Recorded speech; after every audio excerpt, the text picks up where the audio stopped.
Good evening, everybody. We probably will have some more people coming in, but I want to get started. And so first of all, welcome. Thank you for coming over, whether you're at Lincoln Center right now or here at Rose Hill on this beautiful spring day for our 5th annual first year experience lecture and conversation. My name's Christine Fairhinsey. I have the privilege of chairing the Department of Theology, which is why I'm up here to do the introductions today. And we're so happy to welcome you to this year's lecture, which is featuring Reverend Dr. Melanie Harris of Wake Forest University in conversation with Dr. Christiana Zenner. What I want to do first is to do some welcomes.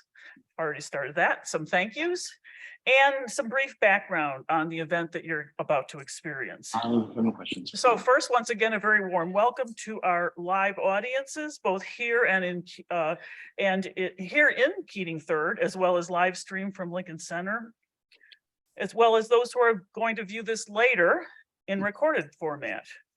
And we especially want to welcome our students in Faith and Critical Reason, for whom this event has been especially planned, along with their instructors. Thank yous. Well, we're thankful to a lot of people. We are thankful, first of all, to our speakers, to our tech support people, to our faculty planning team consisting of Kathy Cuney, Emmanuel Fiano, Karina Hogan, and Christiana Zenner.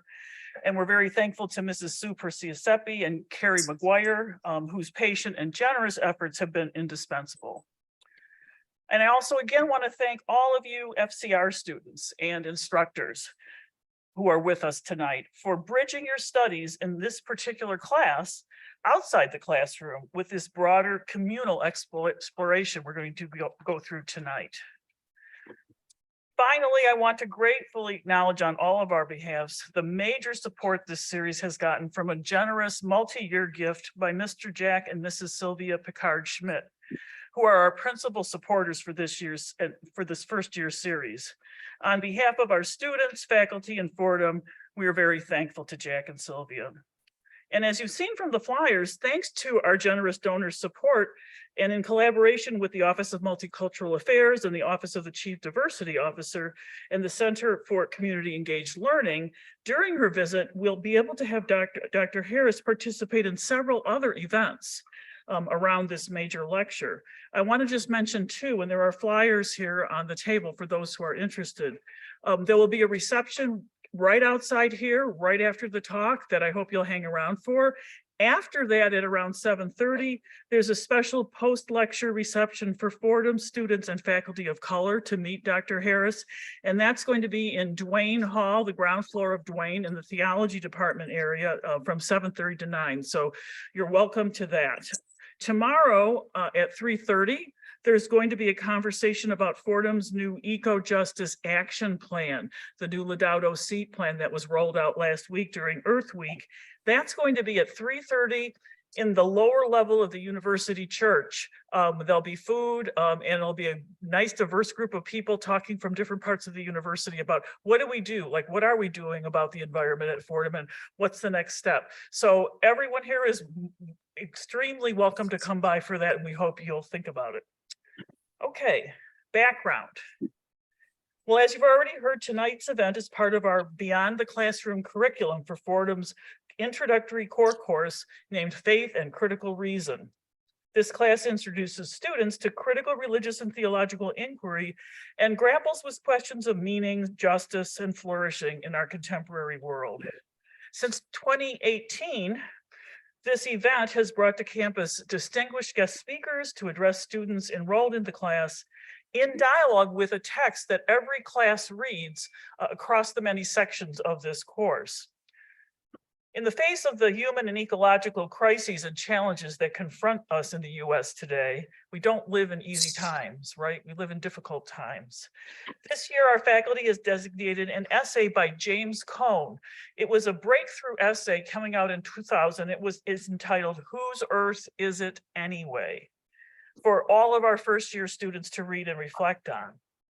In this essay, James Cone, who is the founder of US Black Liberation Theology and taught here at Union Theological Seminary for many, many years, links the histories of colonialism, Native American genocide and enslavement of Africans on the one hand, with the exploitation of the land on the other hand.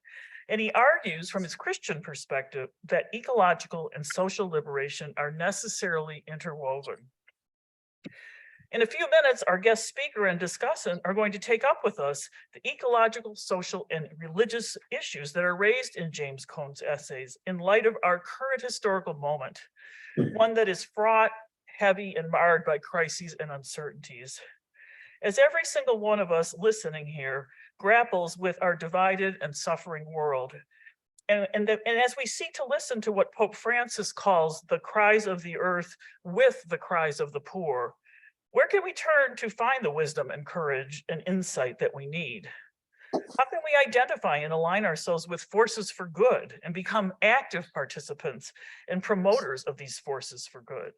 These questions aren't just intellectual, and they're certainly not abstract or theoretical. They are existential, they're urgent, and they're practical.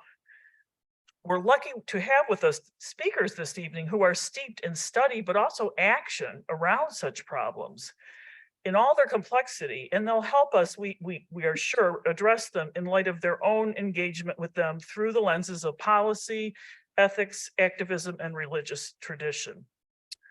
And we look very much forward to the wisdom, knowledge, and inspiration they will share with us this evening. In sum, it's thrilling to be able to be here together, to think together through a religious theological lens about subject matter that really truly matters in the world. Now let us turn to the main business of the evening. And to do that, I want to invite our two speakers to come to the podium. And as they do so, I'm going to introduce to you my wise and gifted theological colleague here at Fordham, Christiana Zenner. And she is the person to your right. And she in turn will then introduce our main speaker. Christiana Zenner is Associate Professor of Theology, Science, and Ethics at Fordham. Her research into freshwater ethics intersects with ecological theory, religious ecology, developments in the earth sciences, and the ecological turn in Catholic social teaching. Dr. Zenner is the author of the book, Just Water, Theology, Ethics, and Global Water Crises, co-editor of 2 scholarly volumes, and author of numerous peer-reviewed articles on values, Catholic social thought, ecology, and science. She lectures nationally and internationally on these topics and has provided analyses of contemporary topics in religion and ecology and science in many prominent media outlets. Here at Fordham, she teaches a range of undergraduate and graduate courses, including, and some of you are in these classes, or will be, I hope, religion and ecology, human nature after Darwin, ecological ethics, and theology and contemporary science. Dr. Zenner is headquartered at Fordham's Lincoln Center campus. Shout out to the Lincoln Center people watching this, as she puts it, in the heart of New York City. So thank you for listening to this introduction. And at this moment, it is my privilege to turn the mic over to Dr. Zenner, who will introduce our speaker for tonight. Thank you, Dr. Fear-Hinsey. Thank you all for being here. It is a joy to have our second in-person first-year experience since the remote phase of the pandemic, and the opportunity to gather with you all to bring an incredible scholar and practitioner into our midst is a really unparalleled joy. So thank you for taking the time. It is my enormous honor and delight to be sitting up here tonight with a luminary in Black feminist thought and womanist theology, Dr. Melanie Harris.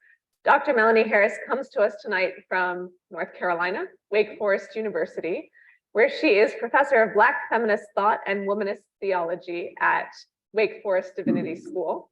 And she is the director of the Food, Health, and Ecological Well-Being Program as well. Prior to her time at Wake Forest, Dr. Harris was professor of Christian ethics at Texas Christian University, where she was also dean of diversity, equity, and inclusion.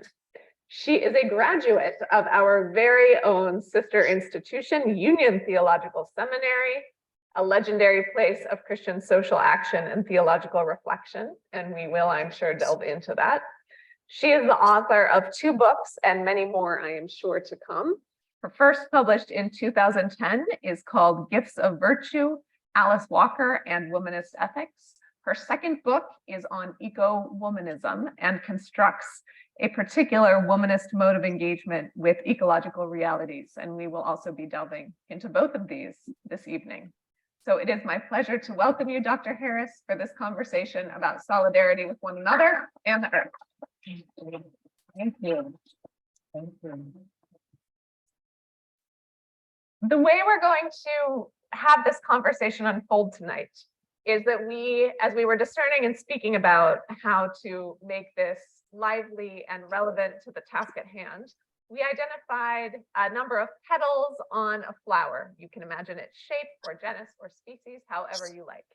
So what we're going to do is start by talking about 4 of these petals, or topic areas, if you like.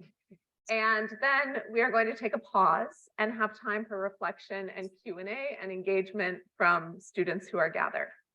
After that point, we have a couple different petals or topic areas that we can delve into in whatever mode seems appropriate. You have all been given, I hope, a note card upon entry into this location, and also an old school analog writing device, pen, pencil. So if you would, when you have a thought, a comment, a reflection, kindly write it out on the note card. You can raise your hand. You can give it to one of our amazing student volunteers. Thank you, student volunteers. Or you can pass it to Dr. Emmanuel Fiano, who is sitting here in the audience. Those of you at Lincoln Center, hello, wonderful humans. You can do the same with the student volunteers and also pass the cards to Dr. Kathy Cuny or Dr. Karina Hogan. I will then receive the questions from the note cards via this not analog device, and we'll go from there. We will, I think, hopefully also have a little time in person at Rose Hill to pass the microphone around, and we will therefore hope to include as many voices and perspectives and experiences as we can in the time allotted. If you do not get to ask your question or make your observation, there is dessert afterwards in the hallway, so we can have informal conversations there. All right. It is a complicated time, as Dr. Spira-Hinze noted. There are ecological catastrophes ongoing. There are changing weather patterns everywhere evident. There are displacements, migrations, sufferings, political gyrations, entrenchment, nationalisms, attempts to love one's neighbors and failures to do so. And there are complications as well in our institutional and city reality. As we know, there are a range of different institutional discernments and actions going on this week at Fordham, as well as in many other institutions around the country. So what we hope this conversation will be tonight is a moment to anchor reflection in a particular wisdom tradition that Dr. Harris exemplifies and is an expert in, that of Black feminist thought and womanist theology. We're going to start with the first petal of our reflection, which is, of course, on the late, great Dr. James Cone, father of liberation theology, author of the essay, Whose Earth Is It Anyway? And I'm going to start with a pull quote that then, Dr. Harris, I'm going to ask you what you hear in this. Those of you who've read this essay for Faith and Critical Reason or other classes will recognize these opening lines. The logic that led to slavery and segregation in the Americas, colonization and apartheid in Africa, and the rule of white supremacy throughout the world is the same one that leads to the exploitation of animals and the ravaging of nature. It is a mechanistic and instrumental logic that defines everything and everybody in terms of their contribution to the development and defense of white world supremacy. People who fight against white racism but fail to connect it to the degradation of the earth are anti-ecological, whether they know it or not.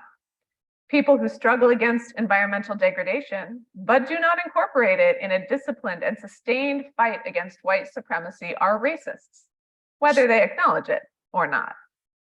The fight for justice cannot be segregated, but must be integrated with the fight for life in all its forms.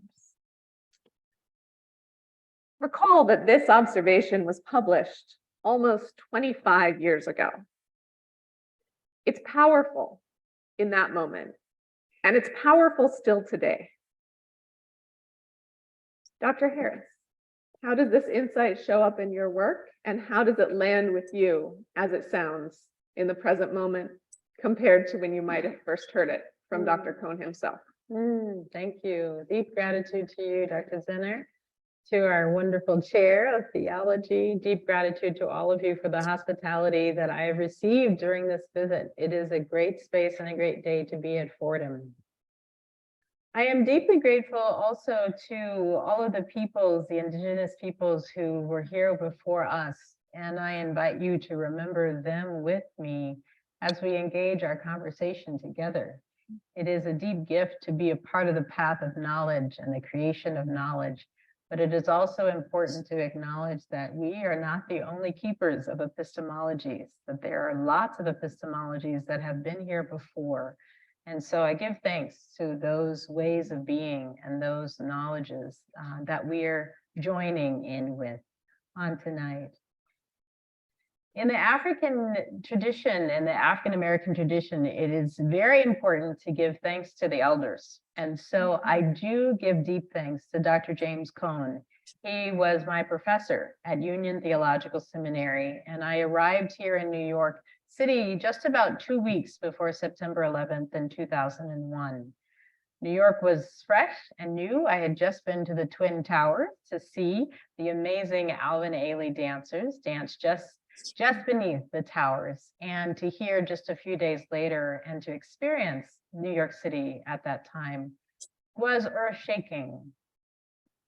It was Dr. Cohn and professors like Larry Rasmussen and others at Union who really created a refuge space for many of us.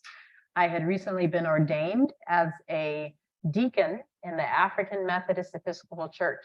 And I was sharing with some graduate students earlier today that I was quite proud of my clergy stole and ready to grab my Bible and head to ground zero to do the ministry of the Lord in whatever way God would have me to do.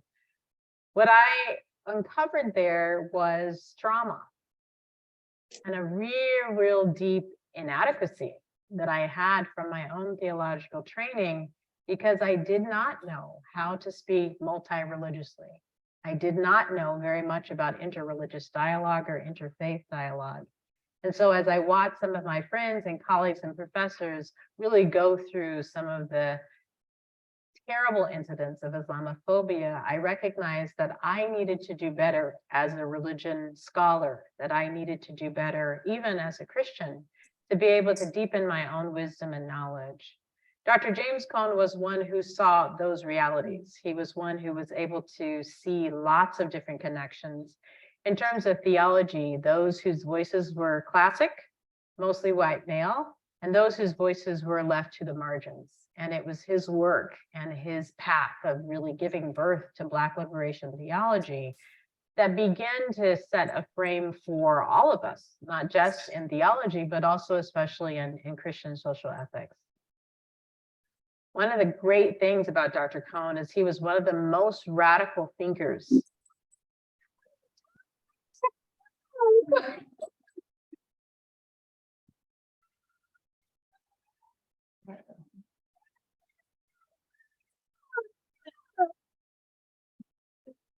He was a wonderful professor and deeply caring, but he did have this way in every way of getting your attention.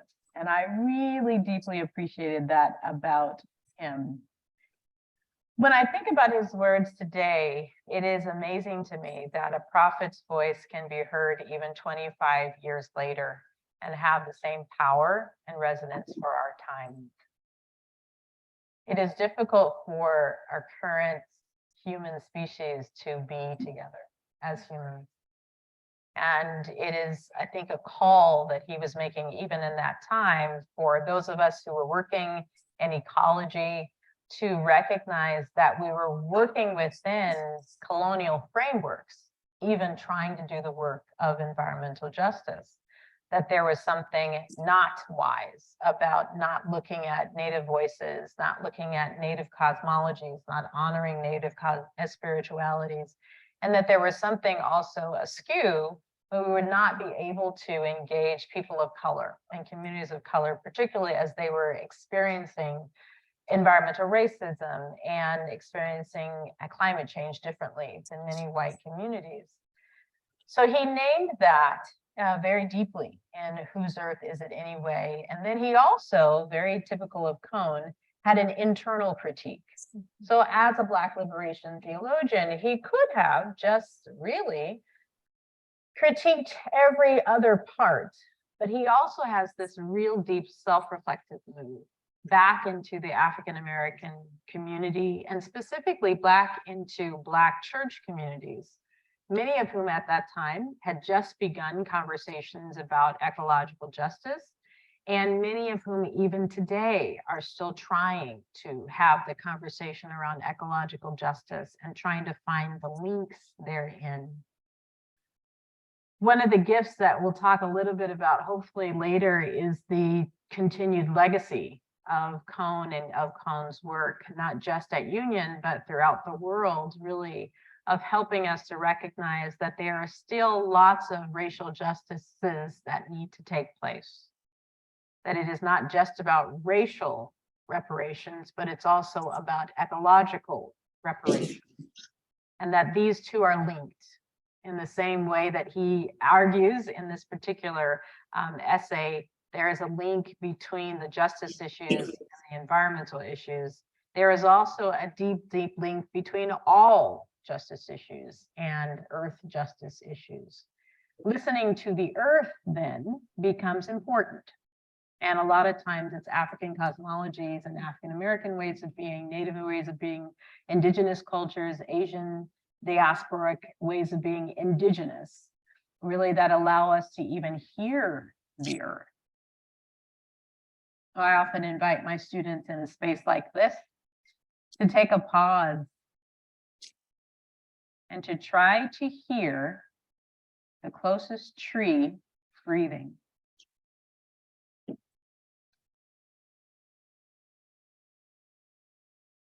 Try to hear the closest tree breathing.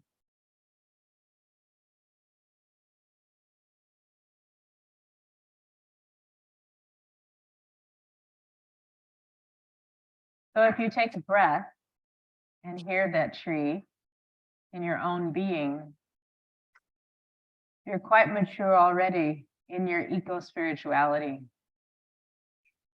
Many of us are still coming to recognize the kind of oneness that is in nature and in ourselves.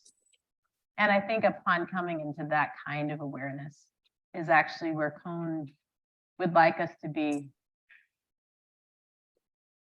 Thank you, Dr. Harris. I am deeply compelled by how you place yourself in the lineage with Cone and bear witness to his full embodied tonal reality, as well as his deeply intersectional insights in a time before the idea of intersectionality was as prominent in discourse and as contested as it is now. And so what you say about the legacies of colonialism, genocide of Native Americans, enslavement, and indeed capitalism and property logic and extraction all being of a piece, a similar kind of extractive predatory ownership logic, continues to echo through contemporary writers in ecological theory, in geography, in some segments of theology. One of the things I also love about this essay is what Dr. Cone does with citationality. And by citationality, I mean giving homage to the ancestors or to the people who said it first, and you're just quoting them. Citations, citational ethics. So in this essay, Dr. Cone does something wonderful. He points toward a bevy of womanist theologians whom he says have been doing this work, who have preceded him in articulating some of these insights. And he says that while connecting racism with the degradation of the earth remains much needed work, there's a long way to go, he cites those who were saying this before he did. And I'm going to quote him again, if you don't mind. Womanist theologians, he writes, have already begun this important intellectual work. Dolores Williams explores a parallel between defilement of Black women's bodies and the exploitation of nature. Emily Towns views toxic waste landfills in African American communities as contemporary versions of lynching of a whole people. Karen Baker Fletcher, using prose and poetry, appropriates the biblical and literary metaphors of dust and spirit to speak about the embodiment of God and creation. Our task, she writes, is to grow large hearts, large minds, reconnecting with earth, spirit, and one another. Now, as I mentioned, this passage is important to me for several reasons. One, the citationality, but two, this litany of brilliant womanist scholars who were doing things that no one else had done, and in ways that I still, as a scholar, go back to and say, I mean, I get chills thinking about it. Emily Towns was saying that and linking African American women's health to degradations of the earth, to problems of theology years ago. I mean, decades ago. So I also love that Dr. Cohn was a man who said they got here before me, and I pay homage to them. And that doesn't always happen in patriarchy, and it doesn't always happen in academia. So I love that he did that.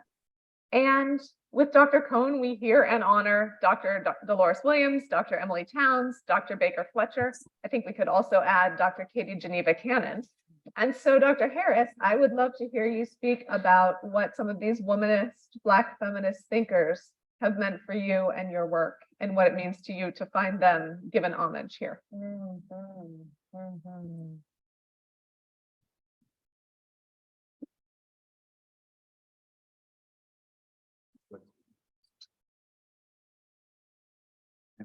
Thank you.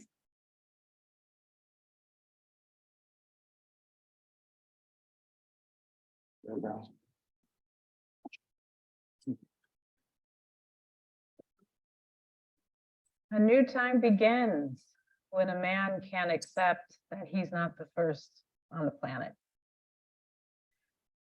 A new time begins when patriarchy falls just a little bit and is dismantled. I think a new time begins when men can work with women by recovering their own self-worth and self-love. Dismantling patriarchy is very difficult to do in this culture, and it's very difficult, I think, for men to do in our culture. In the African American community, it is quite significant that Cohn was actually able to get there, and he was able to get there in the midst of his career. In part because many of these women, Dr. Cannon, Dr. Jacqueline Grant, Dolores Williams, Karen Baker Fletcher, these were all students of Dr. Cohn's. And it was these students, as graduate students, who were essentially saying to him, there's no space for women. There's no space for Black women. So what kind of Black theology is this if it's not reflective of all of the beings who are present in the African American religious experience? So they pushed back on their professor quite deeply. And Dr. Cohn was a pretty hard person to push back on. So that they created a space for his own awakening is one of the most compassionate moves that womanists can make. And they didn't kick him out. They didn't male bash him. They didn't say that he didn't belong on the planet. They didn't curse him out. They actually taught him. They loved him enough to teach him a better way of being inclusive. And that's a lot of love to do, especially to a father figure or a patriarch, to be able to recognize in a very fierce, compassionate way that this person embodying this level of sexism, this person embodying this level of patriarchy is not being their full self. In Buddhism, we call that concept fierce compassion. Loving someone so much that you hold them accountable to who the spirit, who they ought to truly, truly be. So I think it's a testament of love that the students had for their teacher, and a testament of love that the teacher had for their students to reflect this kind of deep deep way of being with each other, enough to change really for each other.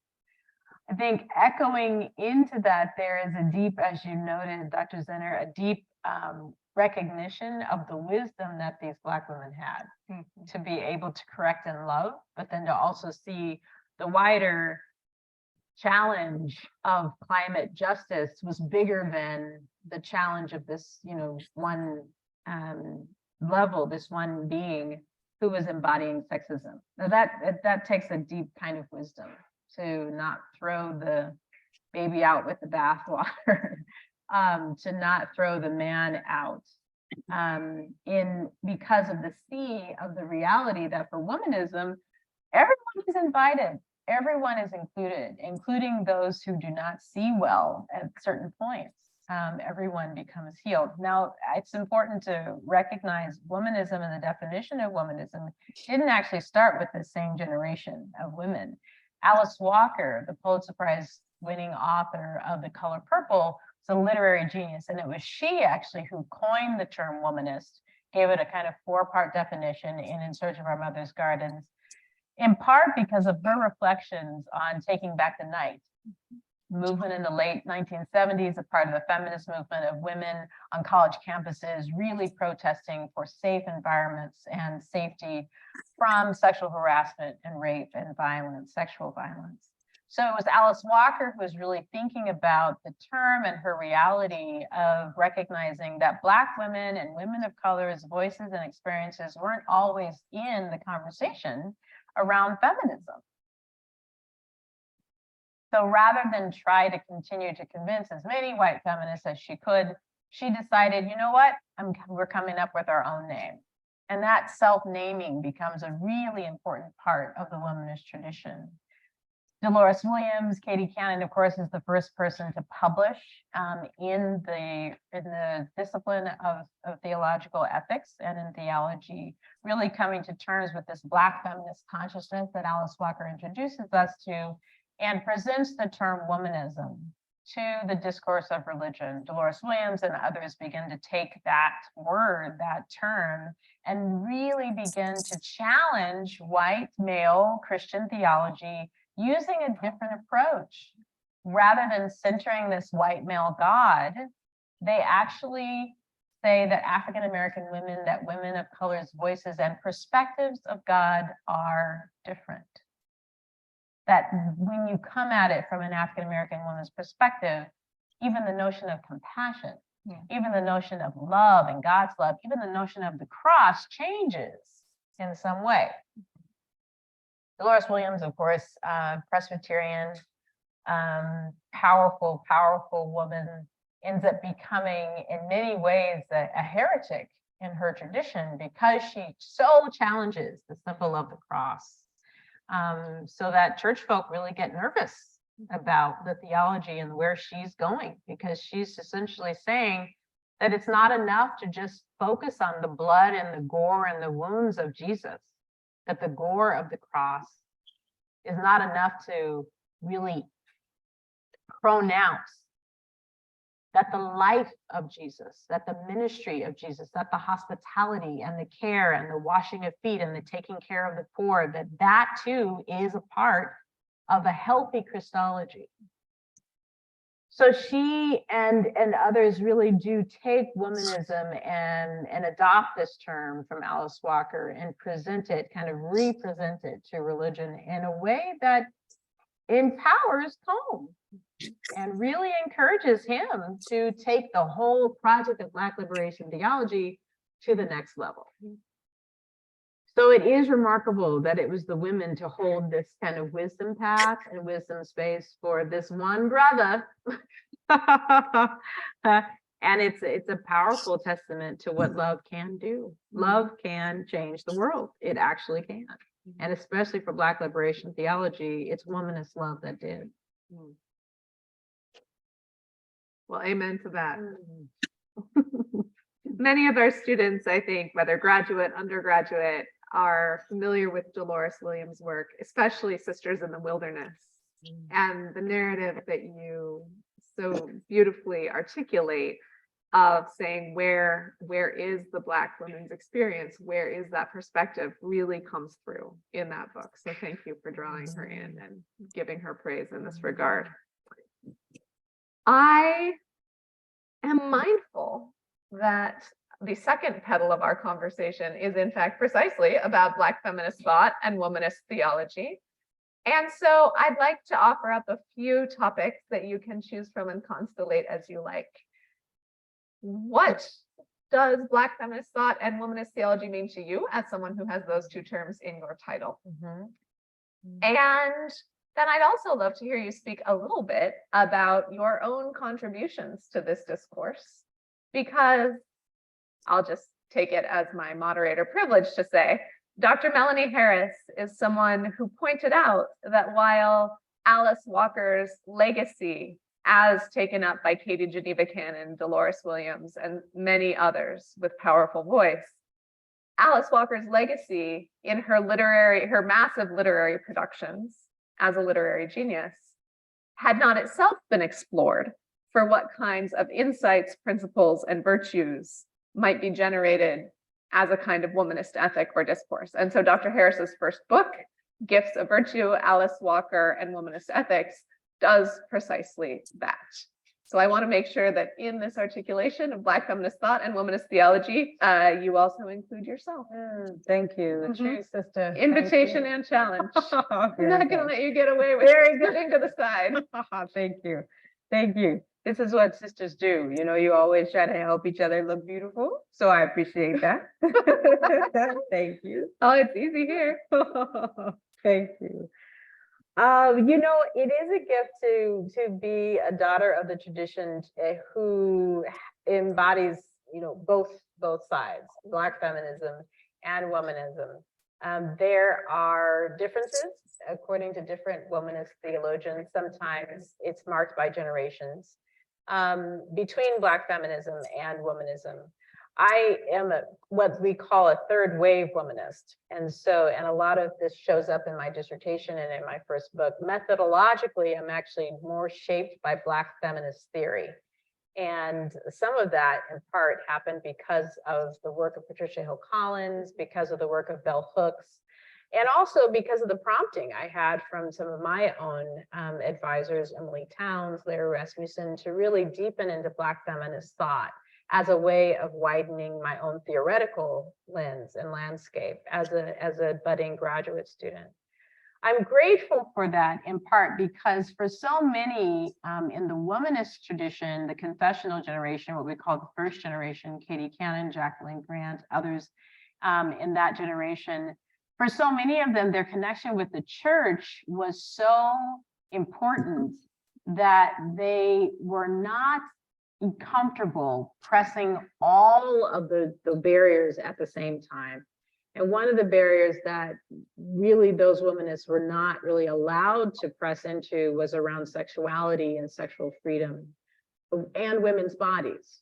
So we don't see a lot of reproductive justice, for example, in that first generation, in that first generation of writing, but we do see hints towards it, right? Even Dolores Williams in Sin, Nature, and Black Women's Bodies, a very short essay that she ends up writing, which ends up being one of these powerful pieces of eco-womanism and really opening the door for religion and ecology. She really does talk about the comparison between strip mining, essentially blowing up a mountain or the womb of a mountain from within, and the constant rape and brutality of enslaved African women. That this constant cycle of breeding that happened, essentially, you know, some Black enslaved women gave birth to 20 or 24 children during the course of their lifetime as a slave. Mm-hmm. And so that this comparison between how the womb of a mountain was destroyed and how the womb of an African enslaved woman was destroyed was really this first introduction to be thinking about reproduction, about enslaved women, about embodiment around sexual violence, and then also ecological violence. So there are certainly hints even in Dr. Dolores Williams' work around these issues, but generally speaking, that confessional generation was not writing about a lot of the realities of the fullness of Black women's lives, in part because they were trying to navigate the church and the patriarchy of the church. In some cases, for example, with Dr. Katie Cannon, she was trying to get ordained. And so these were questions that would have, set back her ordination request and examination. I think it becomes important then to recognize that later, as womanism began to take root and kind of give birth to itself, and the second and third and fourth and fifth and now seventh and beyond generations, more and more womanist scholarship began to expand, in part because of the challenges that the church was giving, but also in part because of the challenges that Black feminism was giving. For example, the political identity, and Bell Hooks comes to mind as someone who really understood that the personal is political. Those voices, Audre Lorde, another voice, really kept echoing back to womanists who identified with the church and were writing for the church. And they kept pushing womanists to think more politically, to articulate their theory, to talk about Marxism, to talk about all of this different kind of theories that were out, social theories that were out there, and whether or not they were life-giving for Black women. Womanism, I think, eventually gets to that point, but it's important to recognize that actually Black feminism and womanism are more sisters and more akin to each other. And sometimes in womanist scholars, you'll find the theoretical base for both. Yeah. I think for me, in part because of the work that I have done with Alice Walker, it was easier and felt more comfortable to identify with the Black feminism side. Many of you all know that, as you mentioned, Dr. Zenner, that Alice Walker did not identify as a Christian.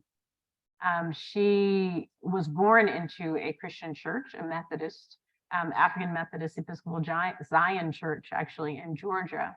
And certainly writes extraordinary poetry about her experience of baptism. But even in this poem called Baptism that she wrote based on a reflection of being baptized around 7 years old, she writes about the earth as a spiritual experience of being reborn into the smiles of her community. It's important to remember, Alice Walker was born in the middle of Jim and Jane Crow. She was born into a segregated community. So all the smiling faces that she would have known and remembered as a spiritual experiences were Black faces, Black smiles who had, these are people who had survived racial terror in the South. These are people who were not middle class. These are people who were living in poverty. These are people who were farmers. They were basically creating wealth by being and cultivating spirit and spirituality with and in their own community. So these were people who were struggling. And yet this is where she experiences divinity really for the first time. So this particular poem about her Christian experience of baptism and other poems and other nonfiction writings really open up for us a different entry into womanist thought that's not necessarily connected to the Christian church. Oh, that's just radical. It's radical that you can write about religion and not necessarily be writing about the church. That's just, oh my goodness, it's possible though. And so Alice Walker is the one who actually opens the door, in part by being the one who coined the term, but then also by one who was willing to say to the first generation womanists, many whom were really, struggling with whether or not the spirit and the definition of womanism included the Holy Spirit, whether that was defined as the Holy Spirit or whether that was spirit that embraced earth honoring faiths, native cosmologies. Alice Walker was willing to just be with the fact that some of these womanists were so Christian that they couldn't even invite Alice Walker to the table, particularly in terms of sexuality. So part of the womanist definition invites an entire world, beyond even at that time, right, when LGBTIQ wasn't even named. She invites a whole conversation about women's sexuality and the fluidity that's possible. then that was the sticking point for many Pentecostal and more conservative religious womanists. They refused to acknowledge that any of those beings were included in the womanist tradition. And yet Alice Walker had basically written the world, the earth, the body, the life, the land, the beings. She had written them into the definition. And yet in this kind of Christian hegemonic way, even though they were so loving to James Cone, they kind of inadvertently ended up adopting this exclusive colonial frame. I had the pleasure of meeting Alice Walker as I was writing my dissertation. And I was so nervous, as a grad student to even approach this question. And how does it feel to be left out of the tradition you gave birth to? And it was such a relief to me that, she was so concerned. It's like, I gave birth to the term. I helped to, create a path of empowerment for women, and particularly women of color and African-American women. And what people do with my artistry is what people do with it. With it, they grow and choose to grow in life-affirming ways for themselves and for others is really up to them. It was a gift that was offered to the world. It was probably a decade or so later that we had the opportunity to invite Alice Walker to a womanist gathering and kind of recalibrate really and reorient the womanist tradition around her in a more inclusive way. And so that to witness and to be a part of healing through one's work and scholarship is always a gift. And I think in my experience and in my language and spiritual experience, that's when you know that the ancestors are working through you. That's when you know that you surrendered in the right way to the Spirit. And in this case, the Holy Spirit. That's when you know that your hands are really doing the work that God has called you to do, because you're healing histories. And that work is God. The orientation toward growth, toward flourishing of all beings, toward change and expansion in thought and ethics brims in Alice Walker's original definition. And ironically enough, definitions are guideposts, but they're never the fullness of experience. And I feel that your testimony, your work, your teaching, this gathering that you mentioned, the ways in which the creative potentialities of flourishing for so many kinds of beings, including humans and the earth, is really a deeply important part of your work, obviously, and also the way that you have grown this term eco-womanism forward. And I'm reflecting back to what you said earlier, which I had not known actually, that you moved here 2 weeks before September 11th, and about your perception of the trauma, but also the deep interreligious nature of New York City, and the call to think theologically in interreligious contexts. One of the things that really sings to me in your work and in that of many womanists and Black feminists whom I admire and learn from constantly is the importance of interfaith work and practice. And so this is another pedal, in fact, for those of you keeping track. It seems to me that this awareness, the significance of interfaith, interreligious work takes on a particular feeling, a particular texture in your work on eco-womanism. So I wonder if you could speak with us about those efforts and about your commitment to interfaith experience, to where theological language fits in, and to how that looks in constructing the possibility of better futures and community flourishing. So that's a great question. You're so good at this. You really are. Well, back at you. Thanks. Thank you. One of the steps in the eco-womanist method, and the eco-womanist method is a 7-step method. It is a spiral so that it can be seen as linear, but mostly it's seen as a spiral, and most liberative theological methods are really shaped in a circular or in a spiral. But one of the steps in the method is to really engage in dialogue and to share dialogue. And I think this step for me became really important in terms of climate justice work. I was in Ghana, West Africa, working with a number of different womanists and African feminist theologians. Mercy Odiyeye was one, and she, as a teacher, throughout the diaspora, but particularly as one who's come to the States a lot and taught here in a number of different ways, she was really challenging all of us to be able to try to come up with a language and kind of try to think through theological categories, which would host a variety of different religious traditions and women of African descent. This was a gathering bringing womanists from around the diaspora together to really talk about the challenge of protecting girls and protecting women from sexual violence, but also just the realities of sexism and patriarchy in the society. What we discovered is that together we were in conversation, not just about policy issues, right, which can be frustrating transatlantically, et cetera, but we were really in conversation around story. And so for us, it became very important to recognize that the story and the Christian biblical kind of tradition around women and around women's freedom and around women's liberation were similar in some ways to an Islamic reading or an understanding of Contemplé. Contemplé is an African indigenous religious tradition. That there were lots of ways in which the divinity of a woman showed up in all of these traditions. And that was important for us because we really wanted to essentially argue that a woman's body is sacred, and that a woman's being is sacred.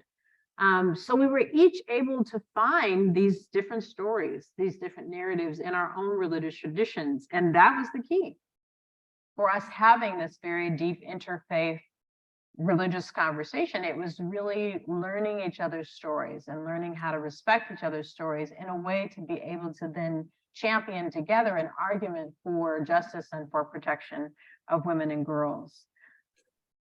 I had never experienced that kind of interfaith religious dialogue before. I had always experienced the kind where you are kind of in a box and another person's in a box and you fight about this doctrine and how the doctrine doesn't fit in this box and how you have to reshape it for this other box. And then, everyone basically argues and then they go home and say, oh, that was nice.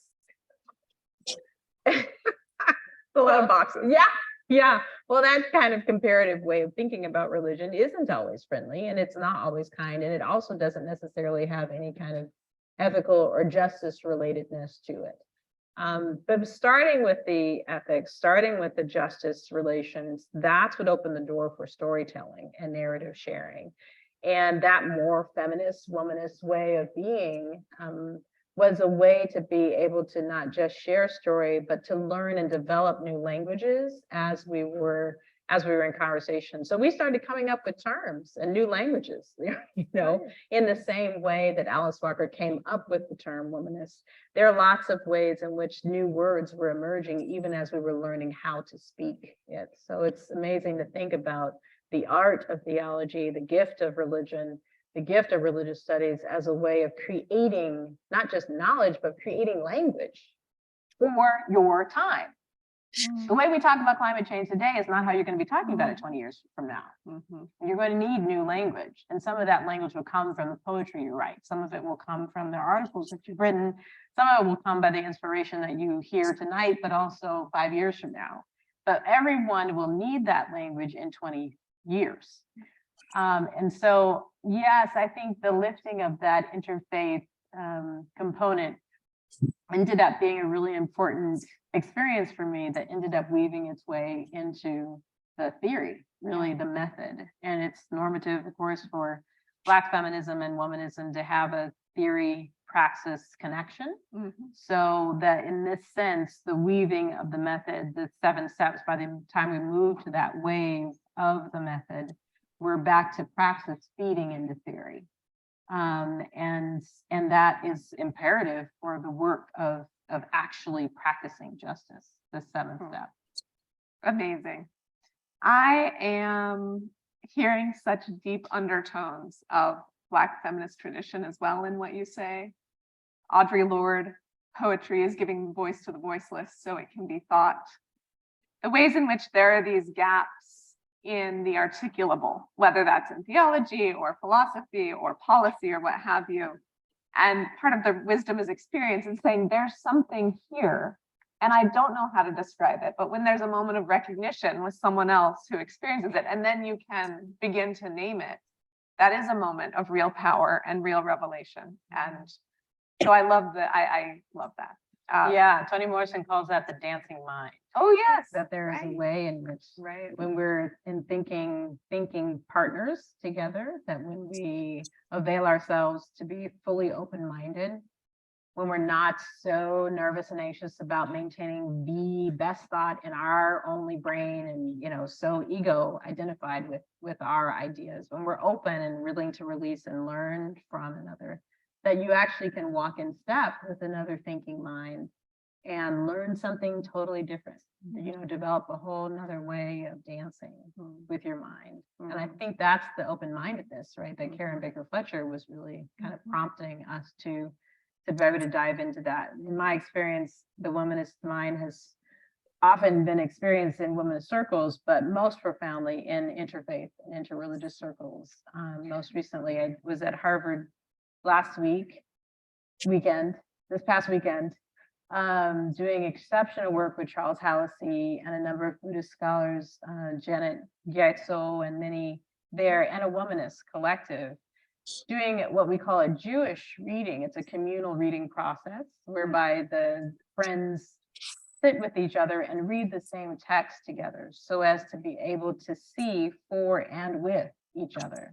So it's just known that if you read one essay and you're all by yourself and you read it with kind of blinders on, you'll probably get a particular interpretation, but you will likely miss something. But if you read with friends and have a cohort and connect and are able to dialogue about it, oftentimes those friends will see something you never saw. And so we've been able to engage in this kind of interfaith Buddhist reading, communal reading process together for some years now. And it was a gift to be able to do that just now with the work of bell hooks. That is wonderful. Thank you for the very living, timely example of that. And I hope it continues to bear fruit and spread as a practice. Undergrads and grad students, you hear? Pick a beautiful text, sit with it together, see what surfaces and what you observe and feel differently and where that takes you. Yes, it's a really deep process. I mean, we use a number of contemplative processes, but this is Fordham. So many of you all know about Lectio Divina. And essentially Lectio Divina is one way to be able to also host the part of that communal reading process together. So sitting with the text, but listening, you know, for one word, and then reading the text again, listening for, you ask yourself, you ask the divine, you ask the wisdom around you, what is the Spirit speaking to me in this text? Beautiful. Well, we have one more pedal before we will pause for conversation, feedback, reflections, and questions, which is to say, if you have some thoughts you want to pass on to our student worker volunteers, please feel free to do so. Maybe folks, you could sort of walk up and down the aisles and so forth. Same at Lincoln Center. Hello, folks. We love you. Womanism, Eco-Justice, and Planetary Self-Care is the title of this conversation. And I would like, speaking of words, to talk about this curious little buzzword of a term, self-care. We could say the same thing about planetary, also very buzzy at the moment. But as a white woman, I hear the term self-care and a whole litany of self-purification practices, from yoga to carrot smoothies to, you know, purchasing options for makeup to whatever, come to mind. Or perhaps a suggestion to take a nap. I'm thinking of Tricia Hersey and the Rest Ministry. She's the nap bishop, self-defined with an MDiv as well. But one thing I notice, and I'm just going to say dislike about a kind of normative white woman interpretation of self-care, is that it can tend to be very individualized, very privatized, and very oriented towards a kind of performance of a contained self. However, it is also very clear that I have that understanding and see those resonances because of my positionality as a white woman in this particular world, digital world, and so forth. And I'm guessing that given your approach to womanism, your professional career, and the way you conduct yourself in the world, that is not what you mean by self-care. Just a hypothesis.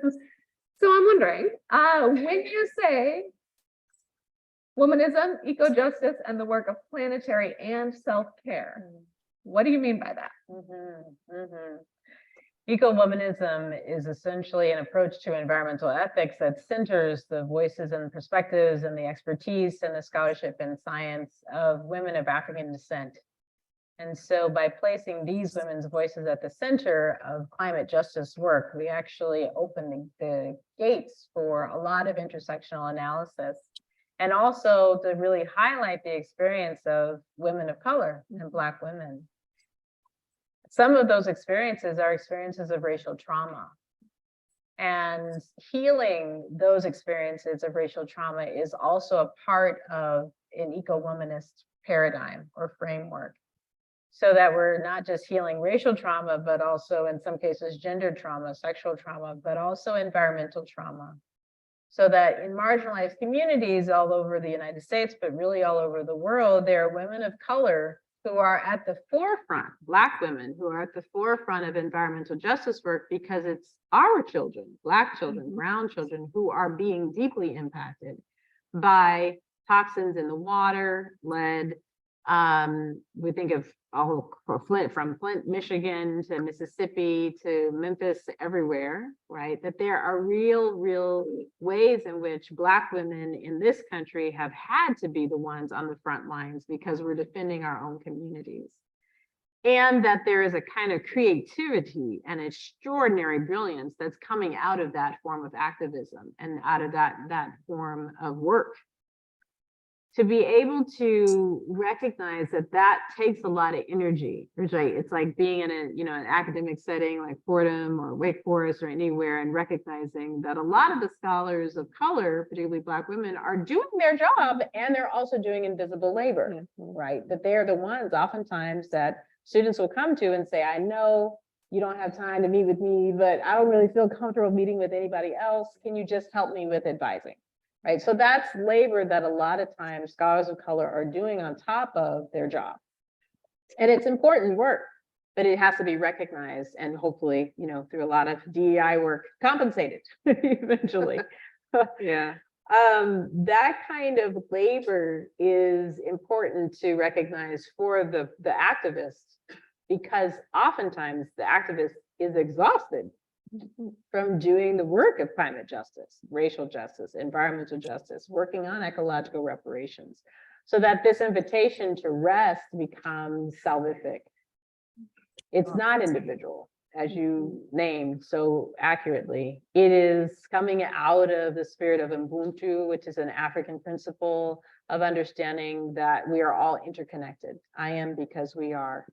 And so that any time that we think from that kind of African way of being or African cosmology, it is to recognize that the individualization is actually a trick or an illusion, that you're actually not yourself on the planet living, doing your own work and doing your own life, that you're always connected to everyone else, that there is this deep relationality, and to that assume that you are the only ones doing the work, that you are the only one feeding your mind, that you are the only one who's pulled yourself up from whatever space you've been in, is actually really egocentric and European and capitalist. And there's a whole lot of stuff that you can buy to help you be this certain kind of individual. You can waste a lot of money trying to be the perfect individual in this culture. You can lose a lot of money trying to be the perfect individual. African community sense and sensibility doesn't work with that same idea of caring for the self, that to care for the self is to always care for the community.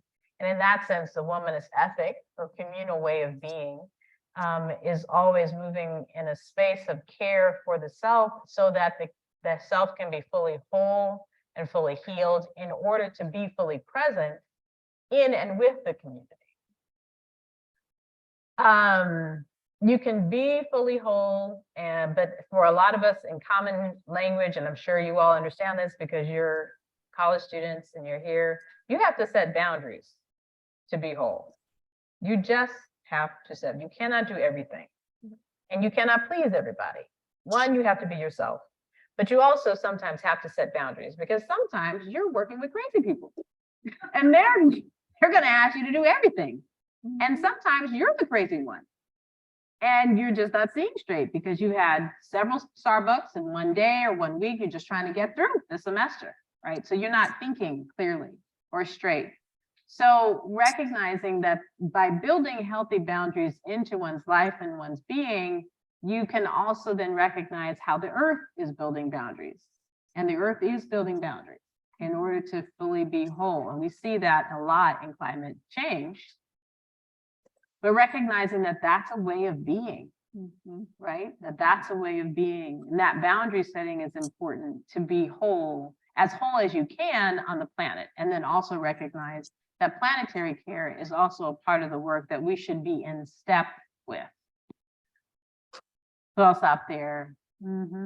Thank you. And I am deeply appreciative of the way that you articulate self-care as necessary for the continuance, the restoration of wholeness of a self, of a distinct being, each of us and our particularity, who is not subsumed into some greater project of a community that is defined from without, but that is always a constant negotiation, because as you and I well know, in the history of societies, it is so often women's labor, and especially racialized women's labor, that is justified as being expropriatable, as being free for the taking, in the project of some broader community vision that women, and especially women of color, do not necessarily have a voice in articulating. And that is such an important moment and insight. Thank you for that. We have some amazing questions coming in. Thanks to all of you.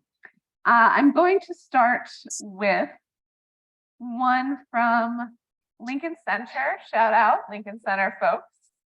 What advice would you give to young women of color to promote intersectionality within their own communities? Oh, that's a good question. Thank you, Lincoln Center. I think the first one is to practice self-care. Honestly, one way into our own communities is to first recognize that our communities are often in need of a lot of care. I work obviously in the African American community, but in a number of different communities as well. And most of our communities have bring to the table racial trauma.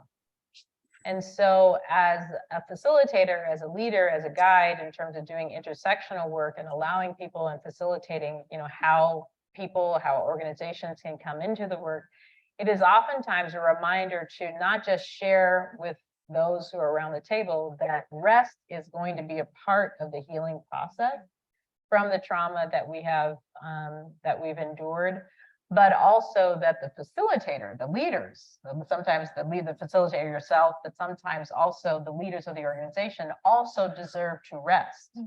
That upon being rested, being whole in mind and whole in being, it's usually at that point that one can then receive wisdom on the connections and connectivity, really that's throughout the organization or throughout the work.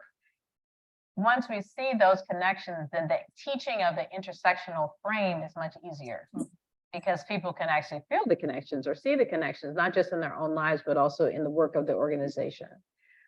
So I have to say, I really do believe in rest as a way of being, of self-care, practices of self-care. Now there's lots of ways of doing that. For example, if you're going into a community, you're going into your own community, using contemplative practice is a really good way I have found to be able to open the conversation. And again, the contemplative practice of breathing, the contemplative practice of prayer, the contemplative practice of ritual. So I come from African culture. And so the ritual of libation is often one that we'll use as a way of really helping people to see water and to see the connections of water, to see that we are 80% water, but to recognize the water in another being. So these kinds of practices oftentimes can be practical openings into a more theoretical understanding of intersectionality. And then the other thing I would say, the last thing I would say on that question is, be sure to carry with you a lot of compassion for your own community. Oftentimes we get very frustrated with people who look just like us, and we assume that they should understand exactly what we have gone through because we're in the same community. And that's not always the case. It becomes really, really important to be able to carry your own center, to be able to bring compassion and to be able to offer it as a gift to your own community, but also make sure that your own wheelhouse is full, that your own ways of communion, your own heart is full, you have your own inspiration, because sometimes the relationship is deeply mutual and deeply reciprocal, but sometimes it is not. And we find that with a lot of churches, particularly in the African American community, where the leader, because of the model of kind of patriarchal leadership, the leader is the one who is most exhausted because they're pouring out all of the time, but the people, the congregation, are not always pouring into the leader. So to break out of leadership models like that and to recognize the importance of communal, collaborative leadership working together. Great question. Thank you. Thank you. I have another great question from Lincoln Center. And Rose Hill, I'm not ignoring us, but I am going to do these two from Lincoln Center. This is a doozy. How can communities that have been denied rights in the past resist the urge to gain power through ownership and land degradation and the same kinds of processes that have gotten, say, the American collective to the place we are today? Very good question. Here we go leaning into the deep wisdom of Audre Lorde. Again, that the master's tools will not be able to dismantle the master's house. And it becomes a deep invitation to recognize that the same tools that have been tools of oppression may not be the same tools that we need to actually find liberation. It's very easy to pick up those same tools, same methods, same theories, same colonial frames, but it's not getting us very far, obviously, in terms of ecological justice. One of the invitations there is to come up with new ways of talking, new ways of being. So I think for Ecowomanism, the step into interfaith and interreligious dialogue, and that the methodological step between step 5, step 6, and step 7 in the 7-step method is really an invitation to walk into humility and learn from other traditions. So for Ecowomanism, it's become important to recognize not all African American women who are doing the work of environmental justice are in the Christian church. Many of them are in Black Lives Matters, for example. Many of them are not in the Black Christian church for a lot of different reasons. And so there becomes a question about how do you recognize and honor the spirituality that many activists are actually bringing that may or may not have anything to do with Black liberation theology. It may have more to do with mindfulness. It may have more to do with yoga. It may have more to do with community. It may have more to do with Buddhism. Opening up to that wisdom, the wisdom of the spirituality itself, is the invitation around eco-womanist spirituality, to recognize that there are spiritual paths and practices across a variety of different religious traditions that you can honor without appropriating, right? By naming them and knowing them and studying them and being with them. You can actually practice them without appropriating them, and to be with them with the wisdom and knowledge that they give for doing the work of justice. So that is a challenging question, but it is possible. I think earlier we were in conversation about how do you maintain your energy and your stamina to continue doing this work. And it's that self-care in the kind of communal sense, planetary care, that's actually key. Another way of saying this, because I'm an African-American Black woman, You need to pray. You need to have a contemplative life of some kind. You need to know how to get a prayer through, or know some people who know how to get a prayer through if you can't. You have to have some kind of way of refueling yourself in order to consistently re-engage in the work. And if your prayer is cooking, if your prayer is fixing things, if your prayer is your art, if your prayer is writing, if your prayer is figuring out a whole lot of chemistry, homework, whatever that is, do that for yourself. Give yourself that moment. Especially in college, so wonderful. You have so much time. You have so much time to think and be and experience and enjoy your life. Please enjoy your life. Please enjoy your life. Don't just do just the books, because you don't know if just the books, just the scholarship is actually going to be the thing that fuels you. But once you know what you're passionate about, what fills your soul, Katie G. Cannon used to say, do the work your soul must have. Do the work your soul must have. Once you figure out what that is, use that.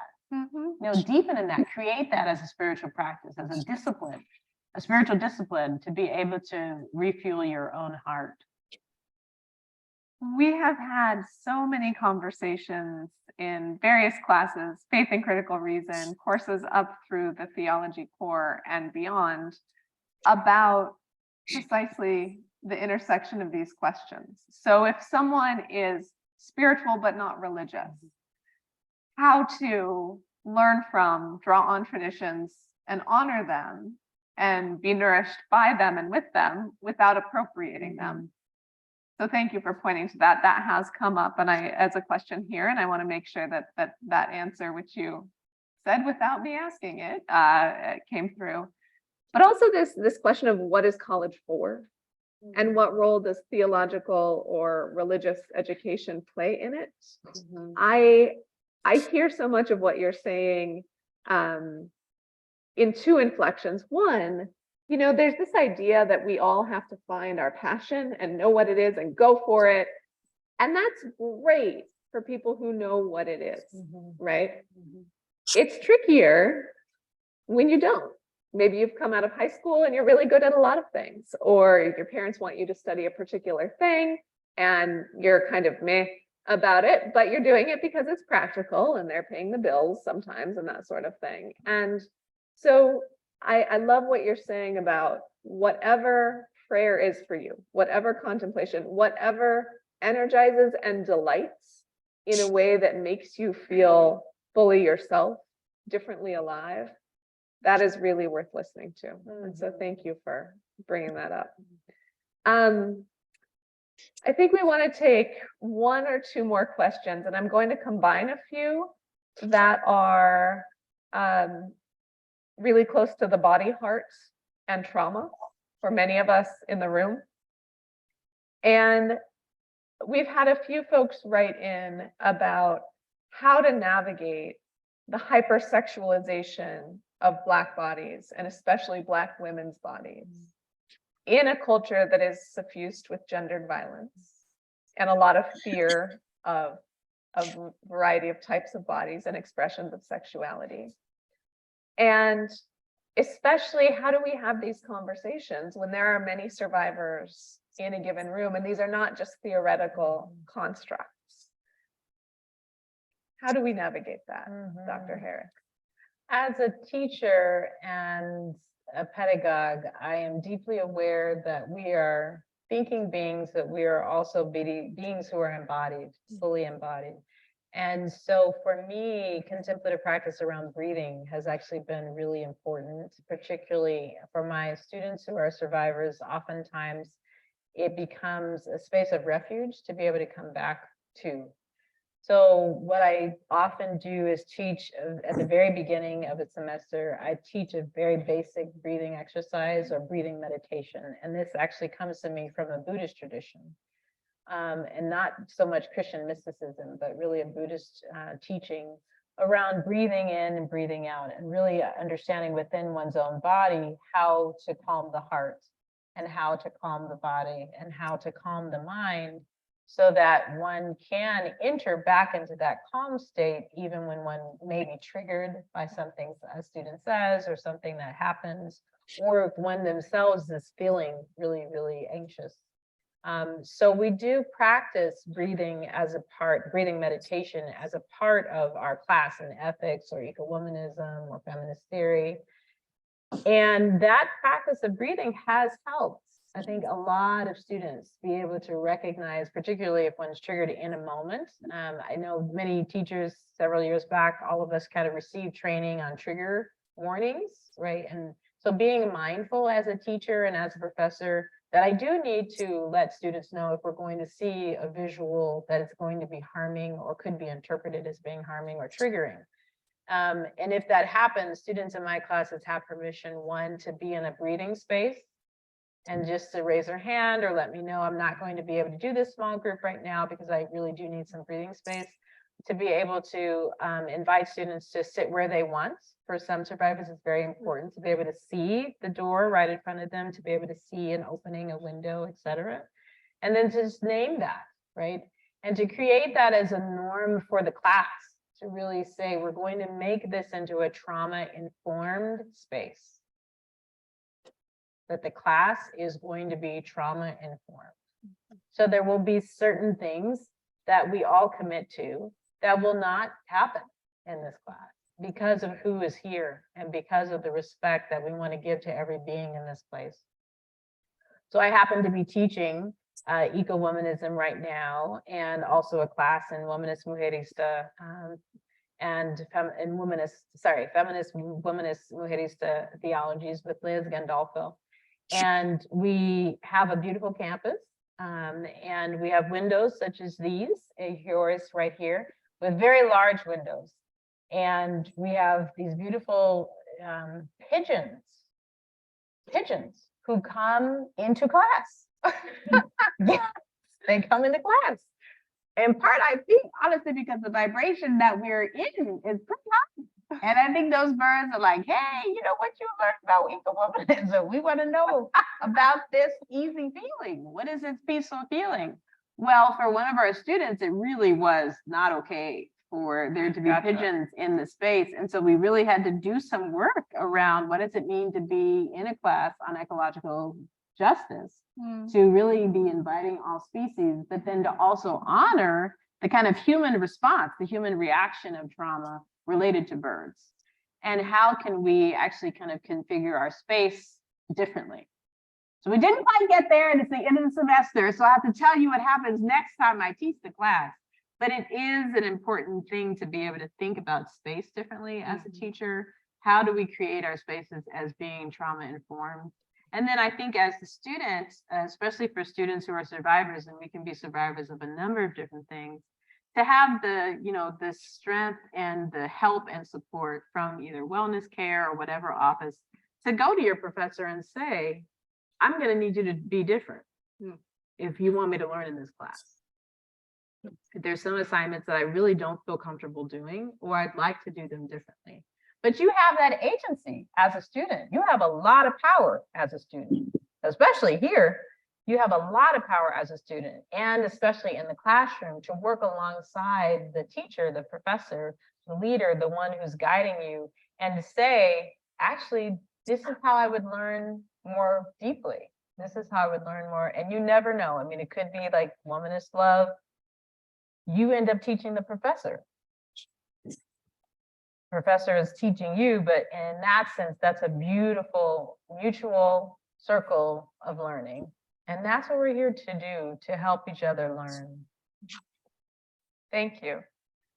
For those who may have questions that have not been answered or that surface in the course of your reflections or conversations subsequently, please feel free. You can email them to me, to Dr. Cuny, to Dr. Fiano, to Dr. Hogan, to Dr. Hinsey, and we can compile those and send them on to Dr. Harris as well. But one of the beautiful things about events like this is that they raise at least as many questions as they answer. So I'd like to end with one question to you, Dr. Harris, which is, in your journey so far, what has most surprised you And what are you looking forward to going forward? In my journey so far, what has most surprised me? And what am I looking forward to? Hope always surprises me. I don't know. I'm a woman of faith, but every time I see hope, I'm like, oh my goodness, I had no idea you were here. I think particularly in religious and theological education, when I see hope, I am emboldened and encouraged and inspired to keep moving forward. And sometimes hope comes in the form of a student doing extraordinarily well after they struggled during the semester. Sometimes hope comes in an anti-racist conversation where someone recognizes white supremacist, frames in their own mind and begins to shed them. Sometimes hope comes in, patriarchal men changing their mind and saying, this is not healthy for the planet for me to be this way. But now that's a hard one to find. When you see it, you got to be like, oh, goodness, okay, but pay attention here. But it is possible. And so I think when I see the kind of healings that are, when they happen, the healings on the earth that happen, the manifestation of spring again, those are deep hopes for me. And that gives me deep hope, I think, for the future. I think the other reality of just being a human on the planet, I'm also a parent. And so anytime I can get my child in bed, have a clean house, have an essay completed, have all the grading done, then in one Friday night, that's a miracle. I was like, that's great. That's great. It is possible. That's amazing. All right. Well, thank you. With the bell, we will end here. Thank you, Dr. Harris. Thank you all very much. Thank you. Thank you. And we do have a few announcements from Dr. Fear-Hinsey. First of all, thank you to each and every one of you for being here, both here at Lincoln Center. Thank you to our wonderful, wonderful guest and to Dr. Zenner. Thanks to everyone who made this possible. Two important announcements. One, remember